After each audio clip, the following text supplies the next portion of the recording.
Okay, to create this multimedia landscape, first we're going to import our different parts. So we have our drawing, which should be completed, and then we have our little video recording. This is taking a couple seconds to show our video. Once it loads, hopefully, we will see that I did some in and out points just to kind of crop out the sections where I'm walking into the scene and then out of it. So you could always razor it out afterwards, but I like to do it beforehand. So once we get that set up, we should be able to, yep, there we go. So I can see this part where I'm walking in, I wouldn't want to have in my video. Same thing on the end. So remember, you would move your playhead, press the mark in, and then mark the out, and that gives you this shaded area in the middle. Alright, so I want to have my layer, my image, my drawing as my base layer, but I don't know what the size of that exactly is. So it's always a good habit to do your own new sequence, and we want to get that to be 1920 by 1080, which we can see right here, and that's going to be in this preset AVC HD 1080p, AVC HD 1080p 30. Alright, that gives you also that 30 frames per second.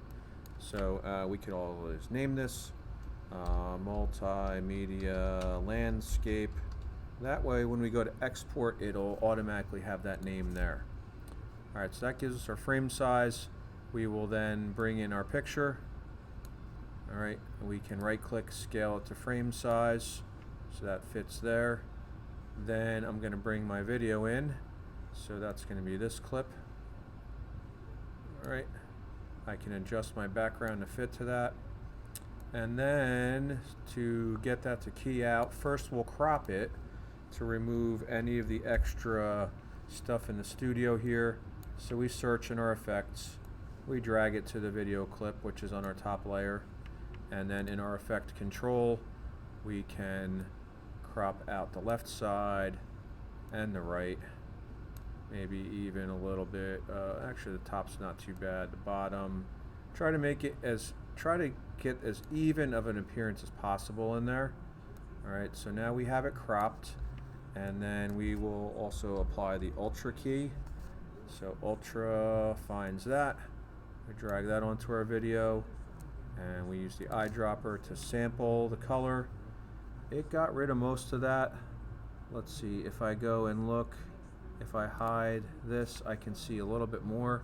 So usually in this matte generation category, I can go into, where is it? Oh, not matte cleanup, matte generation. The pedestal value knocks out a lot of that, and you can play around with the other values. So now I see myself in there, but I'm not in the right place. So I want to adjust now the positioning. So not cropping, but position. So I can use these to drag that out. Oh, I still do have a little stuff in there. I wonder if I can get rid of those lines. The shadow area, yeah, that helps out usually also. Get rid of those shadows or knock them out. Alright, so I have it now a little bit better, we can see there. So I went positioning, that's where I was. So up and down, I want it to start like in the distance and maybe a little over to the right, and I will scale myself down, which I'll have to reposition.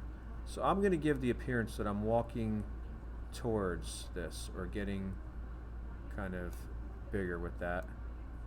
So maybe I even go smaller. Alright, and then so once we have the initial position, then we're just going to animate the scale and the position, because we want it to come at us and get larger. So I'm going to keyframe or click my stopwatch, and I'm going to say right about here is where I now want this to get larger. Which, yeah, I'm getting bigger than the buildings, but I guess what we could do too is scale. You could even zoom in on this. So to create a little more realism on this, maybe that would be something to really scale this down so we can see our street here a little bit more. And then I'm seeing myself kind of a little bit more in scale. Alright, so probably wouldn't be bigger than those doors if I had that on there, but you know, it gets the effect there. So getting larger and it coming at you as they're being scaled. And that's all I'm looking for on this. Try to, you know, be creative with that. And then as usual, when we're done, we export media. So we already see our name. We do want H.264 because we're making an MP4 file in the end, as we see there. And always entire sequence. And then we can export.